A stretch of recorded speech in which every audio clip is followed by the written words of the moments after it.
तर बघा आता जवळ-जवळ 30 एक वर्षाच्या जवळपास कुठेतरी लग्न होतात आणि त्यानंतर खरंच संसाराला सुरुवात होते. आता 30 वर्ष ते 50 वर्ष ही 20 वर्षाची जी टर्म आहे, याच्यामध्ये जर हजार-हजार रुपये जरी गुंतवले गेले, तरी ते 20 वर्षामध्ये किती होऊ शकतील? हो. झाले करोड.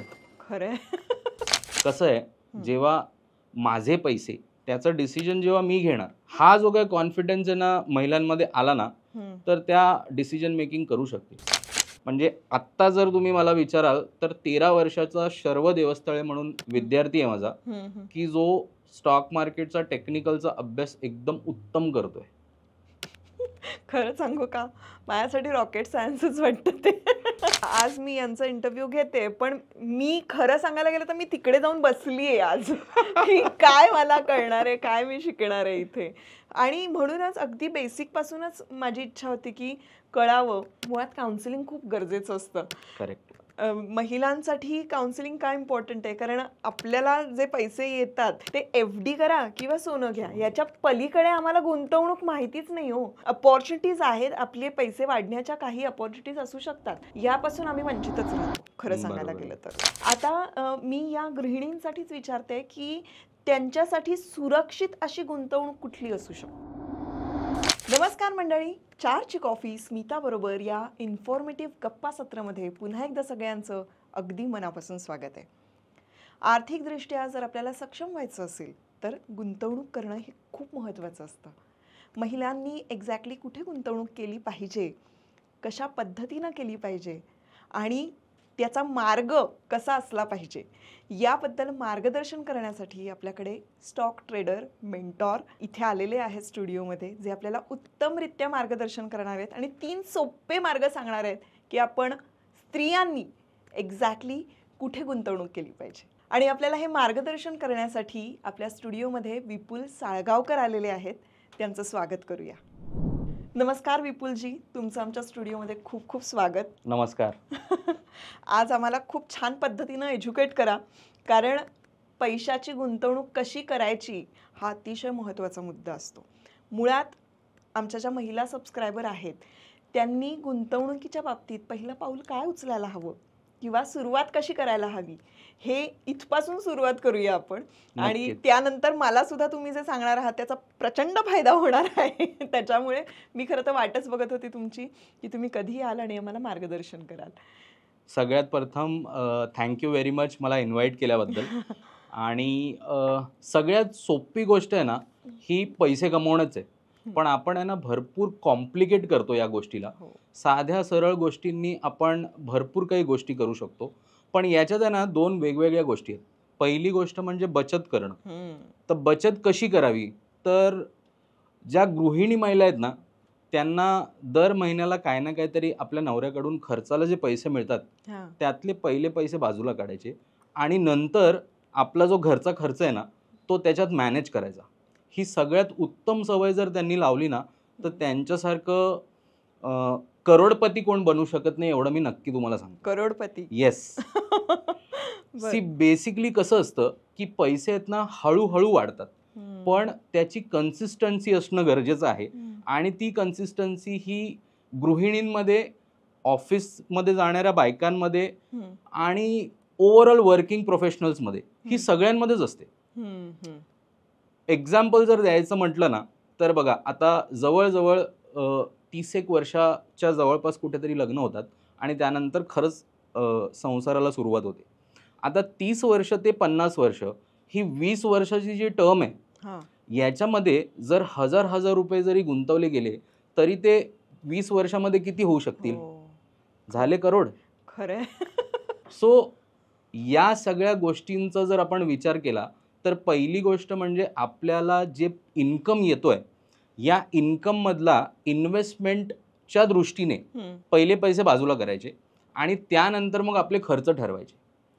जनरली लोकांमध्ये ना हे उलटं होतं, की ते काय करतात, पहिले खर्च करतात आणि आता एवढेच राहिले आहेत, आता आमच्याकडे पैसेच नाही आहेत, मग आता कशी गुंतवणूक करणार. सो हा पॅरामीटर जो आहे, हा प्रत्येकाने विचारात घेतला पाहिजे आणि याच्यावरती जर काम केलं ना, तर पैशाने पैसे लगेच बनू शकतात.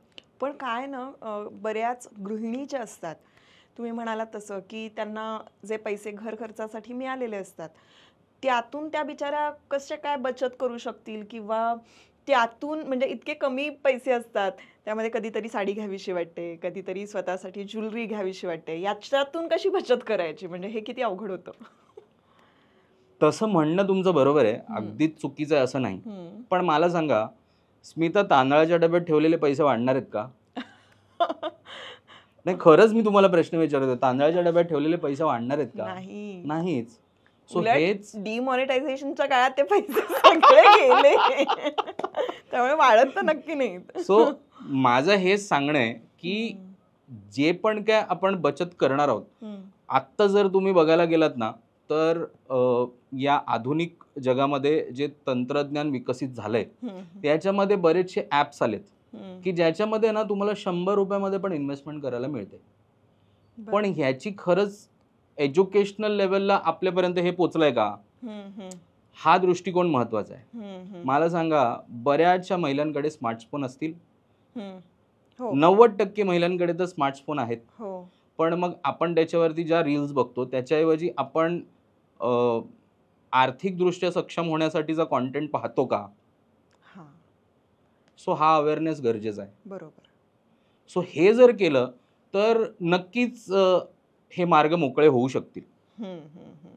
आणि थोड्या थोड्या गोष्टींनी खूप जास्त असं जर का आपण म्हटलं, तर ह्याचं स्पष्टीकरण देताना तुम्ही काय सांगू शकाल, की कशा पद्धतीनं ही बचत व्हायला पाहिजे आणि गुंतवणूक व्हायला हवी? मुळात गुंतवणूक आणि सेव्हिंग यातला फरकही आम्हाला समजून सांगा. जर आपण दोन गोष्टी वेगवेगळ्या पाहिल्या तर पहिली गोष्ट येते बचत. जर बचत झाली तर गुंतवणूक होईल, हं, नाहीतर गुंतवणूक होणार नाही. बरोबर.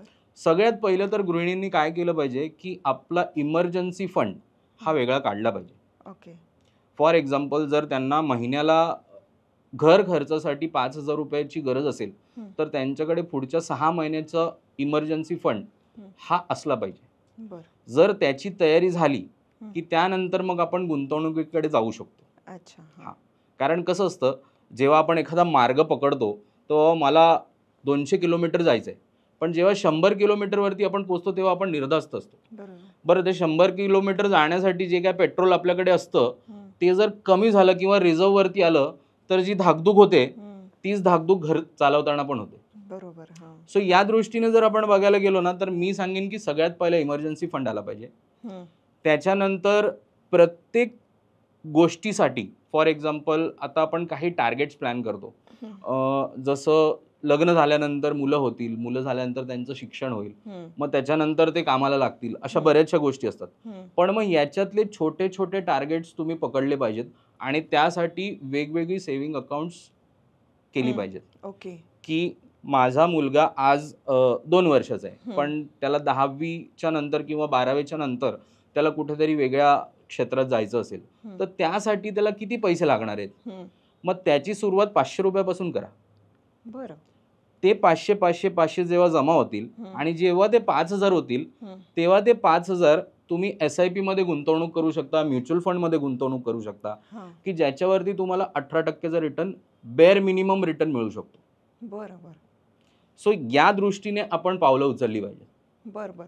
पण SIP एक्झॅक्टली काय? म्हणजे आपण ती दर महिन्याची करायची असते SIP ती, की आपण लमसम अमाऊंट, मला ठराविक अमाऊंट मिळाली आहे किंवा माझी साठली आहे बचत करून, तर ती मी डिरेक्टली गुंतवू शकते म्हणजे एकाच वेळेला असं?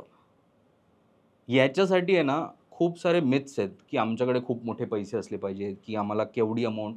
मी जसं मगाशी म्हणालो, 100 रुपयापासून तुम्ही गुंतवणूक करू शकता, बरोबर. पण त्याचं राईट एज्युकेशन घ्या. हां. की तुम्हाला तुमचा जो काय गोल आहे तो गोल मीट करण्यासाठी हं. मग तिकडे बरेचसे फंड मॅनेजर्स असतात किंवा जे आपण ॲप्स म्हणतोय हं. त्या ॲप्सवरती आपल्याला कॅल्क्युलेटर्स मिळतात, की हं. तिकडे तुम्ही तिथे बॅक कॅल्क्युलेशन्स करू शकता की मला जर 5 वर्षानंतर 10 लाख रुपये हवेत तर मला आत्तापासून तिथे किती गुंतवणूक करायला पाहिजे. हं. हं. हं. सो हे बॅकवर्ड इंटिग्रेशन कुठेतरी करायला सुरुवात केली पाहिजे. हं. हं. सुरुवातीला आहे ना, ते 10 लाखाचा गोल मीट नाही होणार, हं. पण तो 5 लाखाचा तर होईल. बरोबर. हां. नथिंग इज बेटर देन हो, हो. समथिंग. हो. सो या दृष्टीने जर आपण पावलं उचलली तर ते गणितं सोपी होतात. हं. हं. हं. अशा पद्धतीने आपण ते थोडं थोडं म्हणत म्हणत जे काय आहे एक्झॅक्टली ते करू एक्झॅक्टली शकतो. पण SIP मध्ये लमसम अमाऊंट असते का? दोन्ही गोष्टी करू शकतो आपण. हां. सिस्टमॅटिक इन्व्हेस्टमेंट प्लॅनमध्ये आपण दर महिन्याला गुंतवणूक करू शकतो.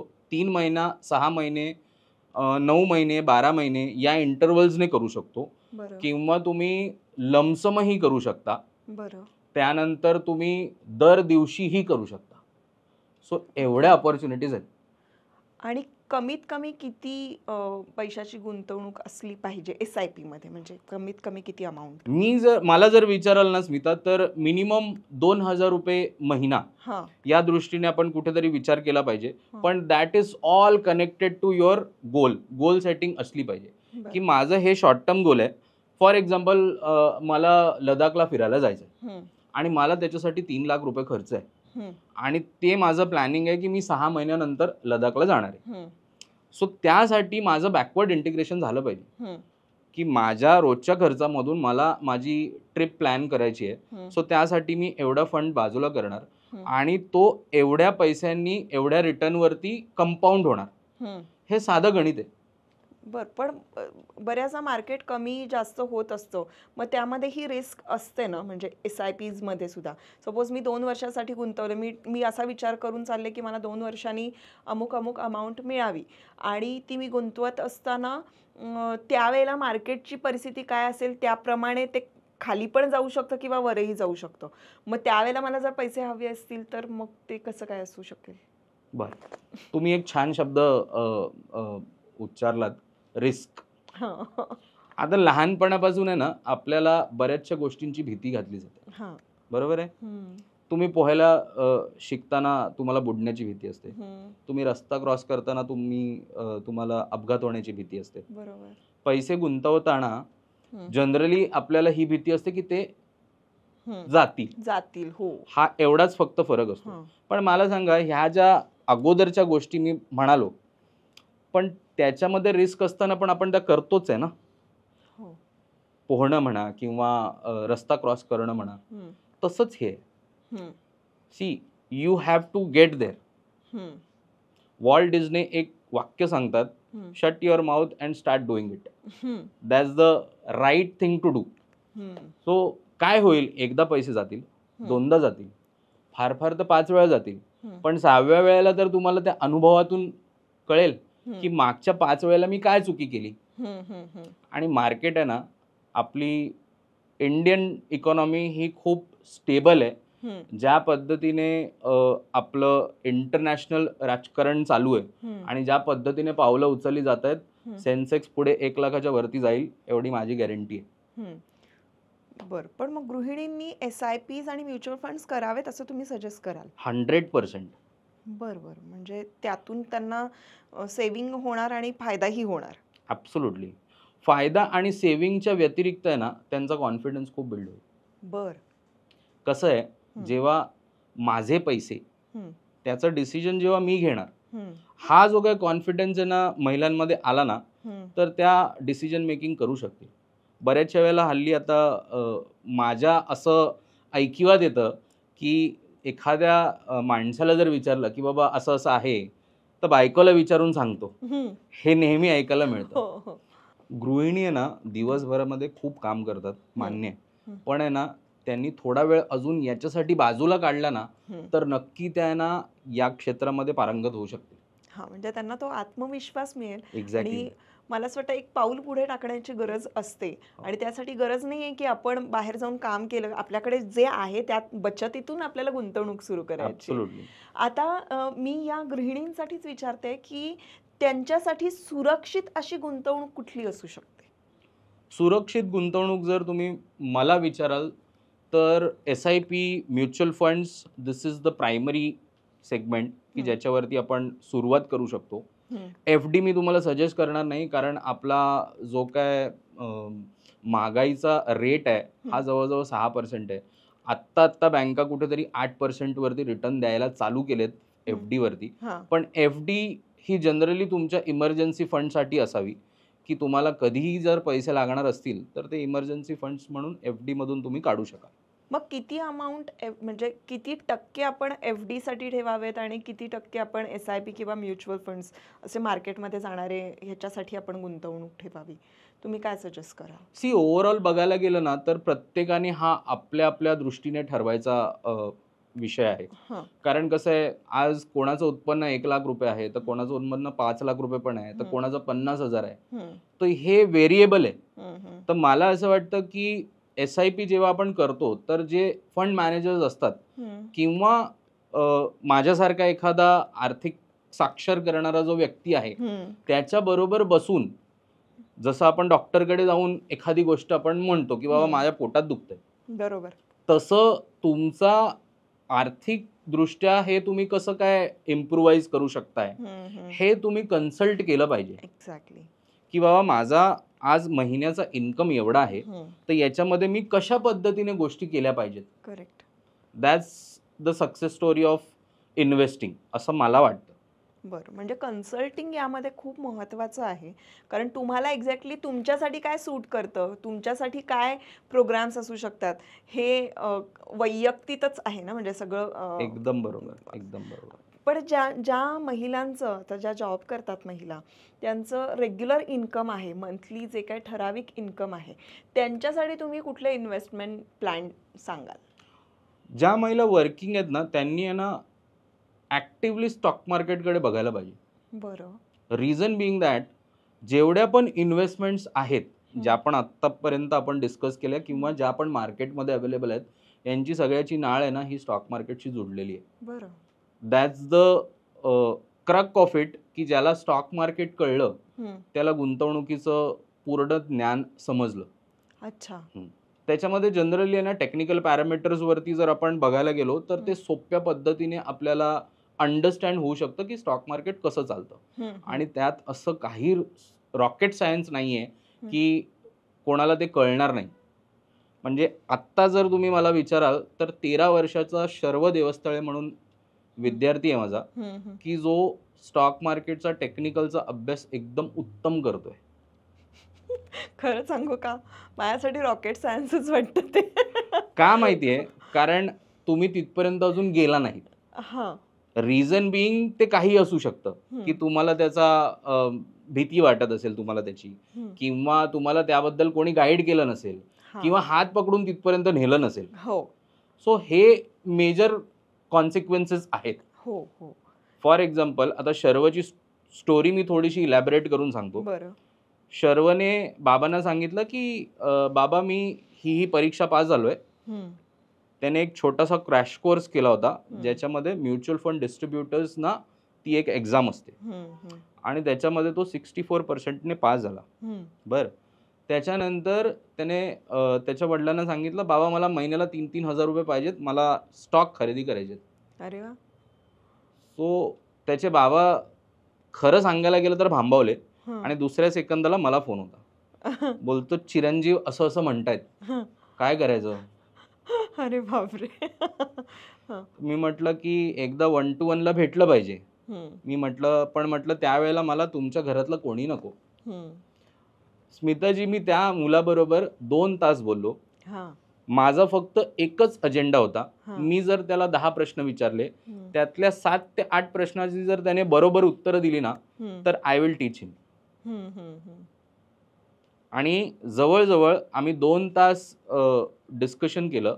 त्यामध्ये मी त्याला 17 प्रश्न विचारले होते आणि 12 प्रश्नांची उत्तरं त्याने एकदम परफेक्ट दिली. आणि आता त्याने माझा 3 महिन्याचा जो बेसिक टू ॲडव्हान्स कोर्स आहे हा कंप्लीट केला आणि त्या बॅचमध्ये जवळजवळ 12 लोक आहेत आणि व्हेरियस कॅटेगरीतले आहेत. 2 CA आहेत, अच्छा, एक आर्किटेक्ट आहे, एक HR प्रोफेशनल आहे, 2 गृहिणी आहेत. पण या सगळ्यांमध्ये ना हा शर्व जबरदस्त अभ्यास करतो. एन्थू आहे तो खूप. एकदम. क्या बात आहे. आणि म्हणजे जर का तो करू शकतो तर आम्ही करू एक्झॅक्टली. शकतो. आता हे तुमच्या तोंडून आलं म्हणजे तुमच्या व्ह्युअर्सना खूप चांगल्या पद्धतीने पटेल. मी खरं सांगू का, आज मी यांचा इंटरव्ह्यू घेते, पण मी खरं सांगायला गेलं तर मी तिकडे जाऊन बसलीये आज की काय मला कळणार आहे, काय मी शिकणार आहे इथे. आणि म्हणूनच अगदी बेसिक पासूनच माझी इच्छा होती की कळावं. मुळात काउन्सिलिंग खूप गरजेचं असतं. करेक्ट. महिलांसाठी काउन्सिलिंग का इम्पॉर्टंट आहे कारण आपल्याला जे पैसे येतात ते FD करा किंवा सोनं घ्या याच्या पलीकडे आम्हाला गुंतवणूक माहितीच नाही हो. आणि त्यामुळे अपॉर्च्युनिटीज आहेत, आपले पैसे वाढण्याच्या काही अपॉर्च्युनिटीज असू शकतात, यापासून आम्ही वंचितच राहतो खरं सांगायला गेलं तर. तर ह्या गोष्टी शिकल्या पाहिजेत. आणि तुमच्याकडे अशा पद्धतीचे कोर्सेस आहेत का, आणि ते कोर्सेस कसे कसे आहेत आम्हाला नीट एलॅबरेट करून सांगा. नक्कीच. मी आत्ता 23 तारखेला ठाण्यामध्ये ठिकाणा कॅफेमध्ये 23 ऑगस्ट 23 ऑगस्ट 23 ऑगस्टला पूर्ण दिवसाचं एक वर्कशॉप आहे, ज्याच्यामध्ये 6 तासामध्ये आपण स्टॉक मार्केटचं टेक्निकल नॉलेज काय आहे हे शिकवणार आहोत. बरं. त्यामध्ये एवढी गॅरंटी आहे माझी की 6 तासानंतर प्रत्येक माणूस हे सांगू शकेल की जी पण कॅपिटल इन्व्हेस्टमेंट तो करेल ना, त्याच्यावरती तो 20 ते 30% प्रॉफिट जनरेट करू शकतो. त्यामध्ये काय काय एक्झॅक्टली शिकवणार? टेक्निकल पॅरामीटर्समध्ये जर आपण बघायला गेलो ना, तर मार्केटचा ट्रेंड काय असतो. जनरली मार्केटच्या 2 दिशा ह्या लोकांना माहिती आहेत, एक असते अप, एक असते डाऊन. आपण जनरली म्हणतो एक तर मार्केट वरती गेलं किंवा मार्केट कोसळलं. बरं. आणि तिसरी एक ट्रेंड असतो, तो असतो साईडवेज. ठीक आहे. सो हे ट्रेंड काय असतात, त्यानंतर टेक्निकल पॅरामीटर्समध्ये चार्ट पॅटर्न्स, कॅन्डलस्टिक पॅटर्न्स, त्यानंतर इंडिकेटर्स, आणि ह्या सगळ्याचं कॉम्बिनेशन करून माझा एक इन्व्हेंट केलेला 3x फिल्टर फॉर्म्युला आहे की ज्याचा वापर करून तुम्ही चांगल्या पद्धतीने इन्व्हेस्टमेंट प्लॅन करू शकता. आणि खूप सोपं आहे. पण ती ॲप थ्रू करायची असते? ॲप थ्रू करायची असते, पण त्यासाठी तुम्हाला टेक्निकल नॉलेज शिकणं गरजेचं आहे. बरं. बाकी सगळे ॲप सेम आहेत. आणि हा जो स्टडी आहे हा सगळ्या मार्केट्सना उपयुक्त आहे. It is not only Indian market, international market, commodity market आणि फॉरेक्स मार्केट, ह्या सगळ्या गोष्टींसाठी तुम्ही त्याचं युटिलायझेशन करू शकता. आणि हे ॲप, कुठलं ॲप बेटर आहे, कुठलं डाउनलोड करायचं, इथपासून सगळं सांगणार आहात तुम्ही? ॲब्सोल्युटली. आणि ते ॲपमध्ये एक्झॅक्टली कसं ते ऑपरेट करायचं, कसं बघायचं, हे सगळं एका दिवसात होतं म्हणजे 100% होतं. बरोबर. आणि त्यामध्ये महिला, ज्या आपल्या गृहिणी महिला आहेत, त्यांना किती फायदा होऊ शकतो, की त्यांना तुम्ही सोपे काही 3 मार्ग सांगणार आहात? सोपे मार्ग म्हणण्यापेक्षा ना, मी प्रायोरिटाईज करेन की तुम्ही ह्याचं एज्युकेशन घ्या. जोपर्यंत तुम्हाला करेक्ट नॉलेज मिळणार नाही तोपर्यंत तुम्ही पुढे कसे जाणार. बरोबर. So that's the first thing. आता जर समजा आपल्याला लग्न करायच्या वेळेला मुलगी तयार होते, त्याच्या आधीपासून आईची मागावून बोंबाबोंब असते, अगं जेवण करायला शिक, अगं जेवण करायला शिक. बरोबर. सो मी सांगेन की तुम्ही सगळ्यांनी स्टॉक मार्केट शिका, मग तुम्हाला इन्व्हेस्टमेंट येईल. असं. अच्छा, म्हणजे इन्व्हेस्टमेंट प्रॉपर करण्यासाठी स्टॉक मार्केट हे तुम्हाला कळायला हवं. येस. म्हणजे मलाही या कोर्सला यायला हवं. नक्कीच. बरं, आता आपली गोल्डन टिप असते शेवटी, आणि या गोल्डन टिपमध्ये तुम्ही 3 असे कुठले इन्व्हेस्टमेंटचे मार्ग सांगणार आहात, सेविंग किंवा आपली गुंतवणूक कुठे व्हायला हवी, असे 3 मार्ग तुम्ही सांगा.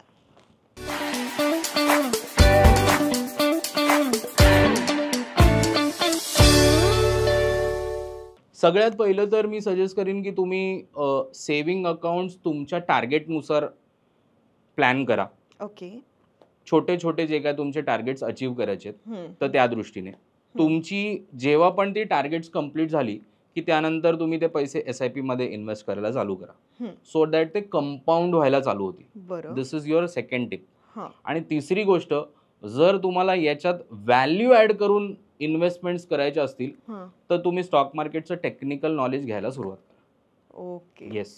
सो पहिलं बेसिक बचत झाली, त्या बचतीतून आपण SIP मध्ये करायचं, आणि SIP मध्ये आपण पैसे टाकायला सुरुवात केली की आपण स्टॉक मार्केटचं नॉलेज हे घ्यायला सुरुवात करायचं आहे. म्हणजे आपल्याला एक्झॅक्टली इन्व्हेस्टमेंट कुठे आणि कशी किती करायची हे कळेल. मला कळलेलं आहे. आय होप तुम्हाला सगळ्यांना हे कळलं असेल. आणि जर का कोर्स जॉईन करायचा असेल तर लिंक अर्थातच मी डिस्क्रिप्शनमध्ये देते आहे. पण आम्हाला हे बेसिक नॉलेज दिल्याबद्दल, आमचं काउन्सिलिंग केल्याबद्दल आणि आम्हाला छान मार्गदर्शन केल्याबद्दल तुमचे मनापासून